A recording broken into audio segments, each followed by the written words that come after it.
In the headlines of this hour on VTV News, Prime Minister chairs conference to remove obstacles to renewable energy projects. Later on, businesses streamline to dominate the market. And in our world news, Europol dismantles 27 cyber attack platforms in 15 countries.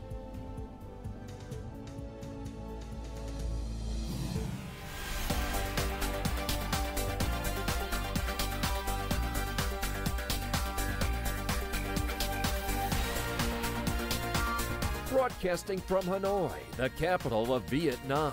VTV News starts right now. Good morning. It is currently 8 a.m. local time, and you're tuning into 30 minutes of VTV News. I'm Lilin Lei with the latest updates.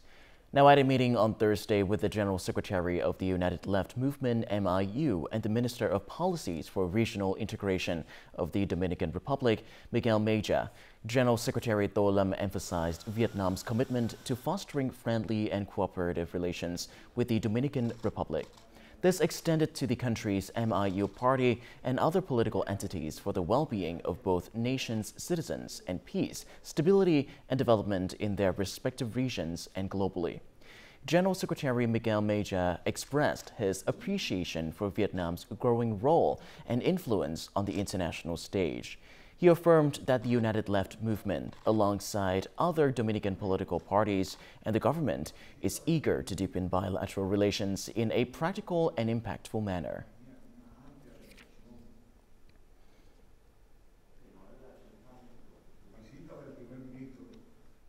During a Thursday meeting with the Ministry of Foreign Affairs on the future of foreign affairs, State President Lương Cường highlighted the importance of skillfully integrating national strength with the reality of the times, maintaining unwavering commitment to strategic objectives while adopting flexible tactics to safeguard the nation's and citizens' highest interests.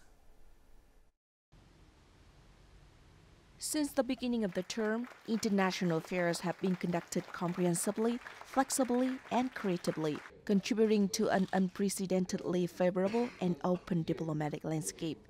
At this historic turning point for the nation, diplomacy faces the strategic task of consolidating foreign relations to position Vietnam favorably, propelling the country into the new era.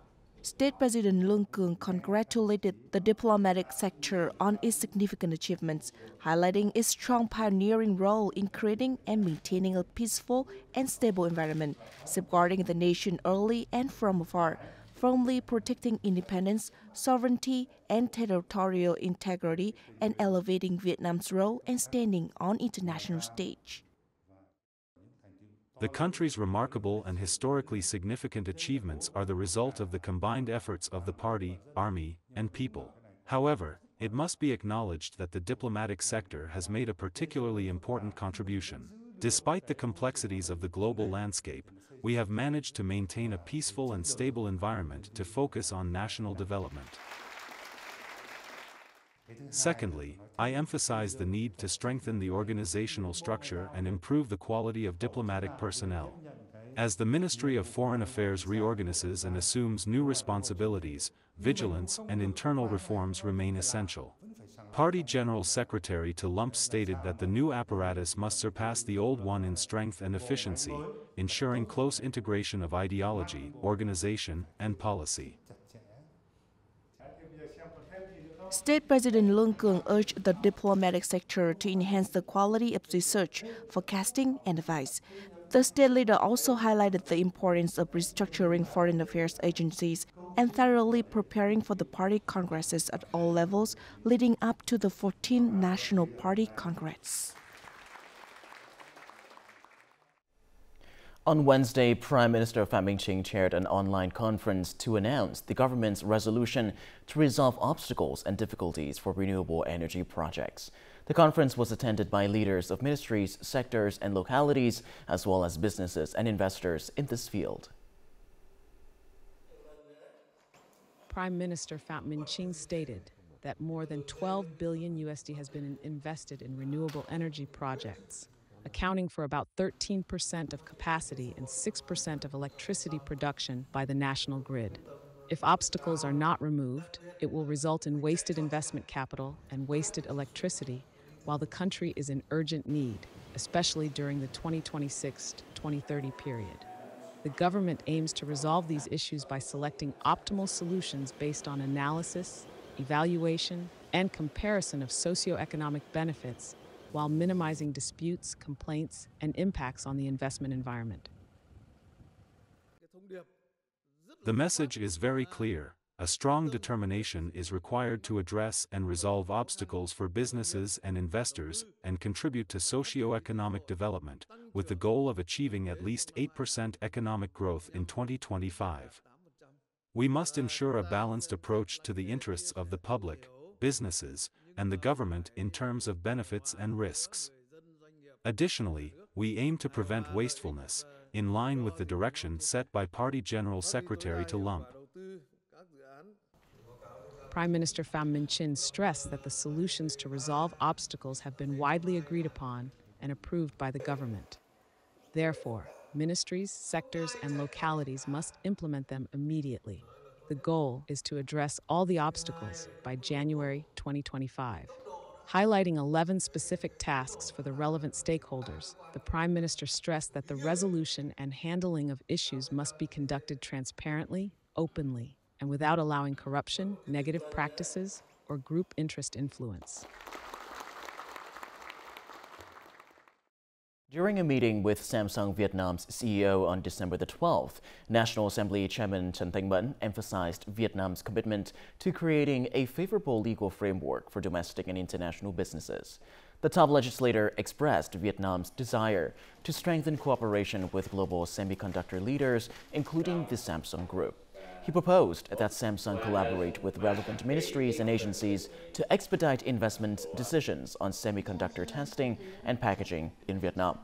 Samsung Vietnam's CEO reaffirmed the company's prioritizations of Vietnam as a key investment destination. He also highlighted Samsung's keen interest in the forthcoming decree on establishing and managing an investment support fund, urging the government to issue the decree promptly.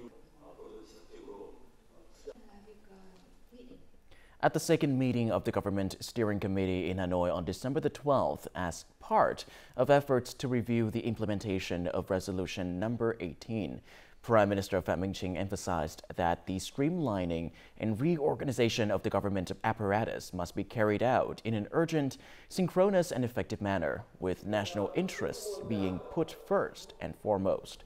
In particular, Prime Minister Pham Minh Chinh requested that during the restructuring process of the apparatus, there should be no room for lobbying or personal interests, and the mechanism of asking and giving should be eliminated.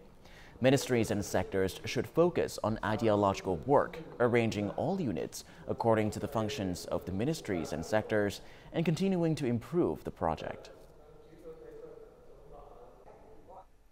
Streamlining means narrowing down, cutting back, and possibly involving sensitive adjustments, but it is an inevitable task.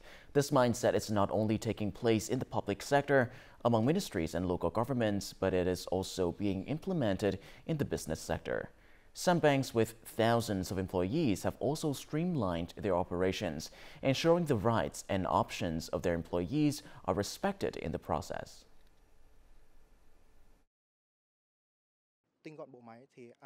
Streamlining the organizational structure brings concerns for everyone. Some may worry about not fitting in or having to find a different job. However, LP Bank has introduced a clear and approachable roadmap to support its employees during this process. Instead of striving for management-related titles, we can develop in another direction by honing specialized skills and becoming higher-level specialists. Employees in all departments will be continuously trained. Their income will increase if they meet the requirements for positions in the new model. Employee salaries will increase by at least 30%.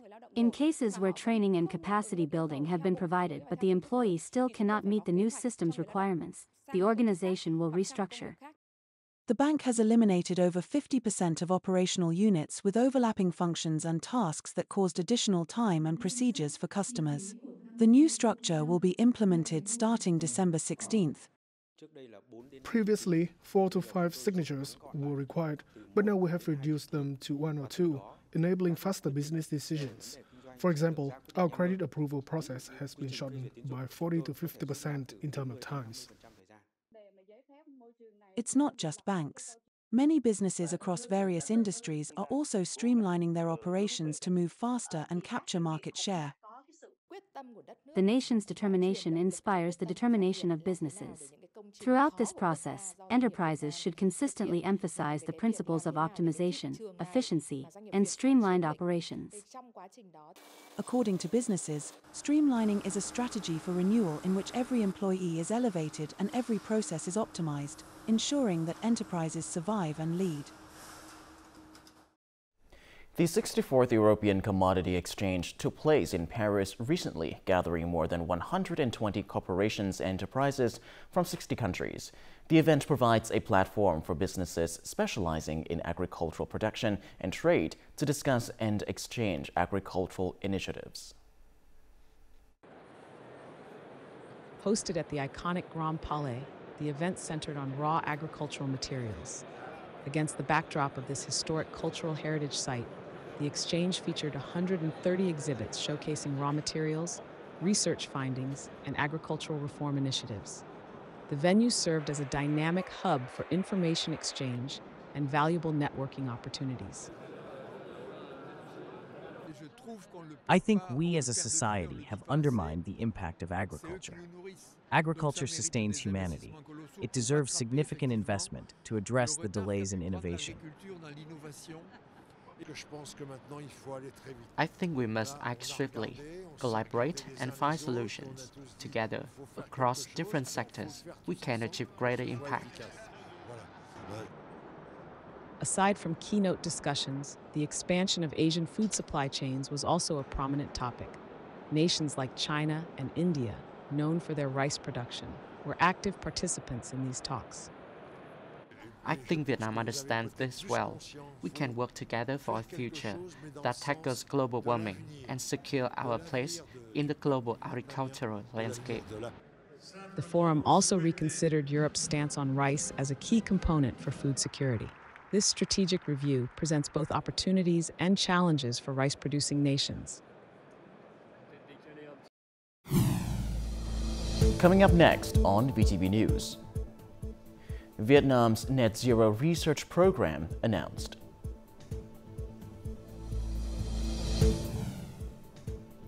And later on, Cà Mau strives to completely eradicate temporary and dilapidated houses.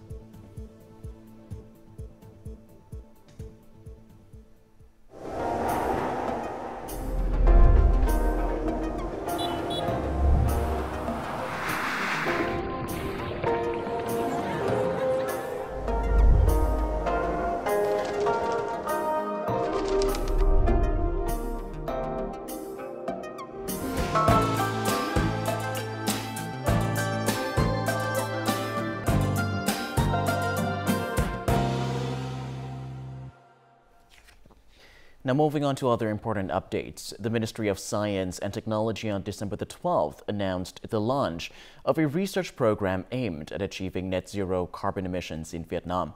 The program focuses on key areas such as carbon capture and storage technologies, greenhouse gas emissions reduction technologies and management, and technical solutions targeting emission reductions. It also aims to advance green transitions and circular economy models in Vietnam, improve environmental quality, and protect biodiversity. The program promotes technology development, innovation, and job creation in the green technology sector and enhances competitiveness. It also supports Vietnam's broader goal to reach net zero emissions by 2050.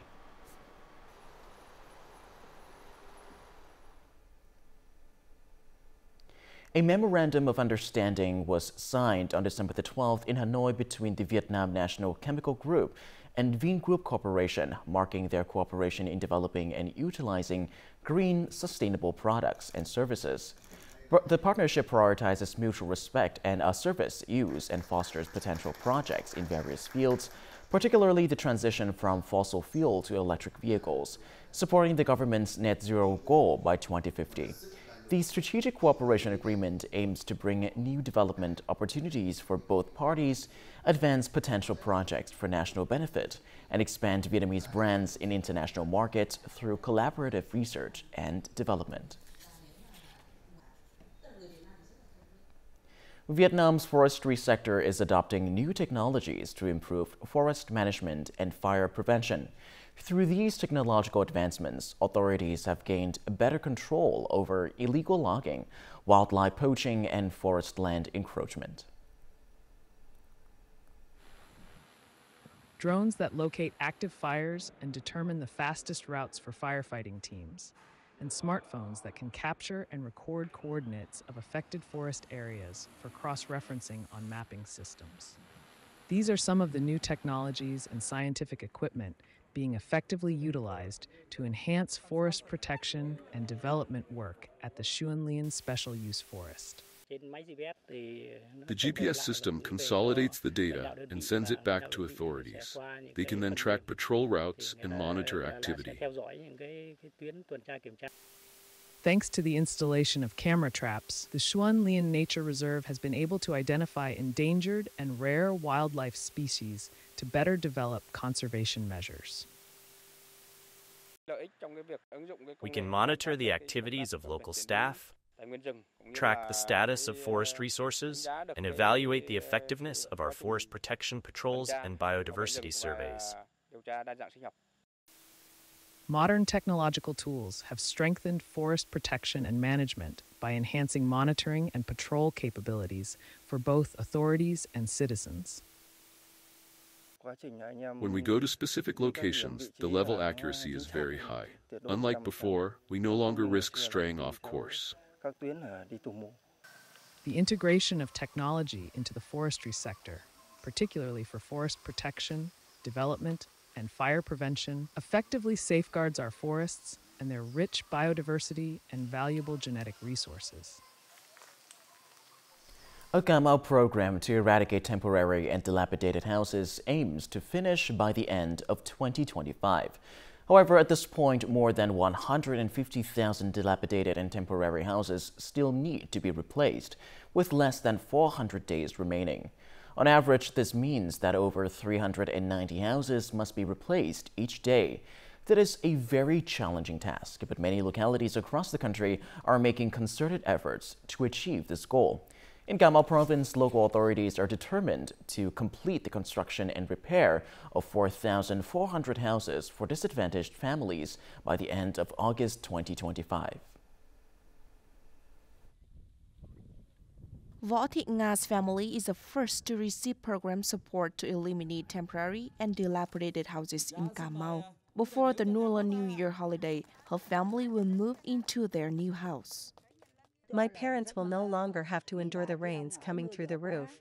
Cà Mau province has identified the need to build 3,463 new houses and repair 937 houses for disadvantaged households. Authorities are working to mobilize resources from the private sector through various funds. The approach follows the principle of state support, community assistance, and households organizing their own house construction. The eradication of dilapidated houses is expected to help people better cope with natural disasters and confidently develop production activities. The provincial front is determined to mobilize resources and conduct inspections and supervision to ensure the successful implementation of the program to eliminate temporary and dilapidated houses. Alongside implementing a program to eradicate temporary and dilapidated houses, Cà Mau also provides livelihood support to help disadvantaged households. This approach ensures that the program's results are sustainable, bringing positive impacts to poverty reduction efforts.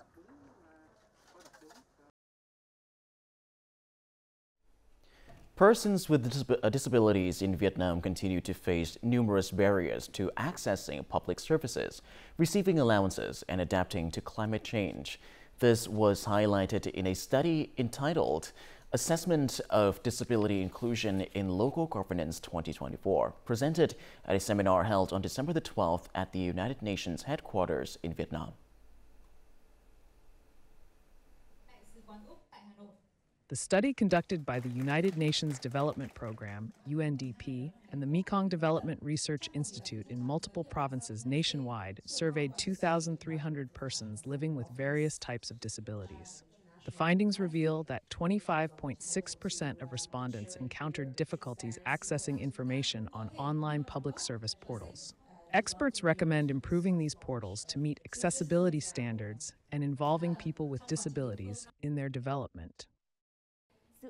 Across regions, there remains a significant disparity in the digitalization of the allowance distribution process for people with disabilities via bank accounts.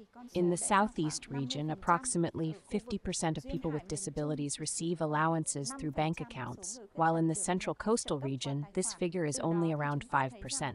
This indicates that people with disabilities still lack autonomy in financial management and access to banking services. Additionally, the study highlights that climate change affects the physical and mental health of people with disabilities, as well as their income from agricultural production. Addressing these challenges will require specific policy improvements tailored to different groups of people with disabilities, ensuring that no one is left behind. The pottery craft of the Mnong people in Dak Lak province has been officially recognized as National Intangible Cultural Heritage by the Ministry of Culture, Sports and Tourism. The Mnong ethnic community in Yangtown Commune, Lak District, Dak Lak province has preserved their traditional pottery making craft for centuries. Their village stands as the last remaining ancient pottery center in the Central Highlands region. Each piece they create is one of a kind, handcrafted from local clay. In recent years, local authorities have organized classes in traditional Mnong pottery making, ensuring the craft's survival for future generations.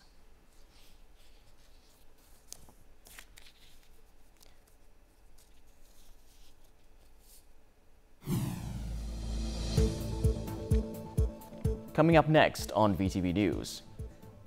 Europol dismantles 27 cyber attack platforms in 15 countries. And later on, mysterious disease outbreak in Congo draws international attention.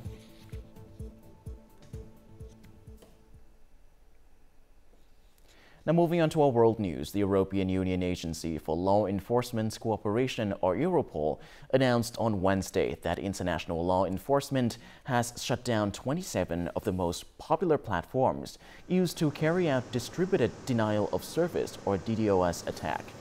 The operation conducted across 15 countries led to the identification of 300 users of these platforms and the arrest of 3 administrators in France and Germany. The targeted websites enable cyber criminals and hacktivists to flood online services with junk traffic, rendering them inaccessible. They make it easy for groups or individuals to create digital disruptions without having to use more advanced hacking techniques.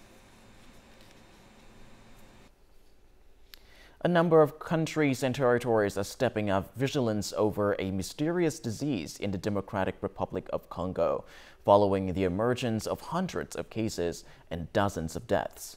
In the Hong Kong Special Administrative Region in China, medical screening efforts are being intensified at the airport for passengers arriving on flights from African transit points to Hong Kong. In Japan, the Ministry of Foreign Affairs has advised its citizens to avoid traveling to areas affected by the outbreak unless absolutely necessary. Thailand's Ministry of Public Health has issued a warning urging health checkpoints at border crossings and airports to remain on high alert in response to mysterious diseases. According to the latest data, Congo has recorded 416 cases of this strange disease in the past few weeks, mostly among children. 71 people have died. Symptoms include headaches, coughing, fever, difficulty breathing, and anemia.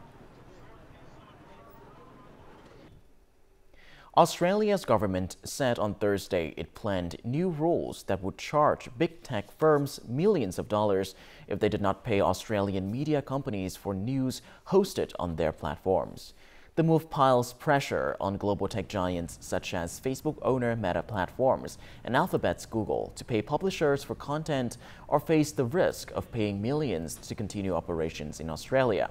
In 2021, Australia passed laws to make the U.S. tech giants such as Google and Meta compensate media companies for the links that lure readers and advertising revenue.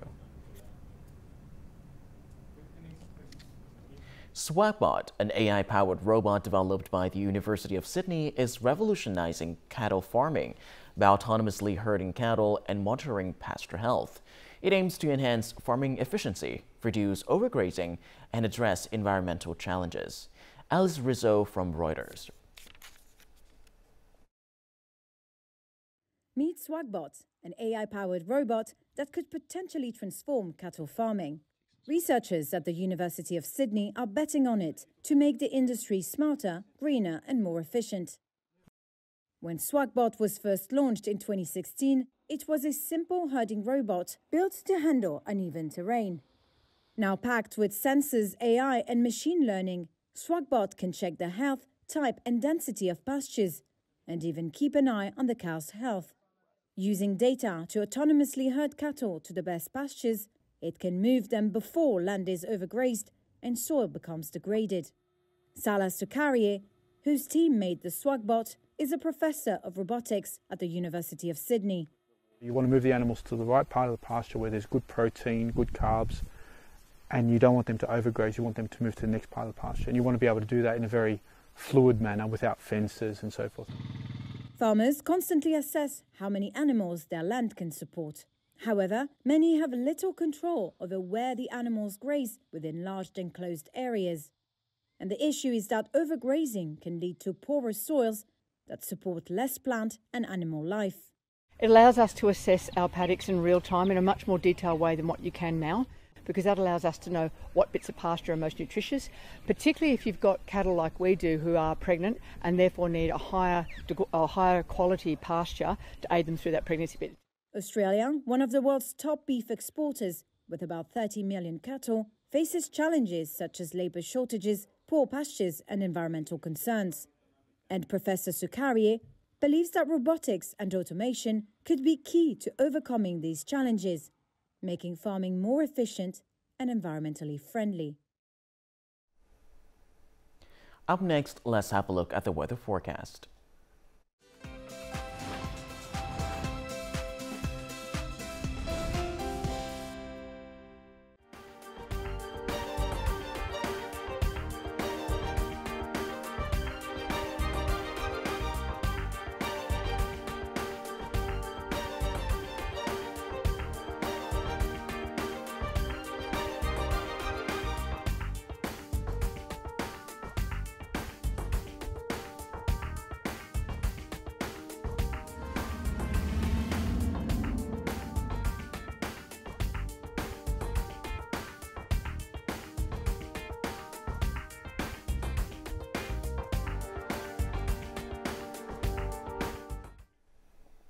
And that is all that we have for this hour on VTV News. To rewatch our program, you can visit our website, our YouTube channel, or download a mobile app VTVgo for more. Thank you for watching, and goodbye for now.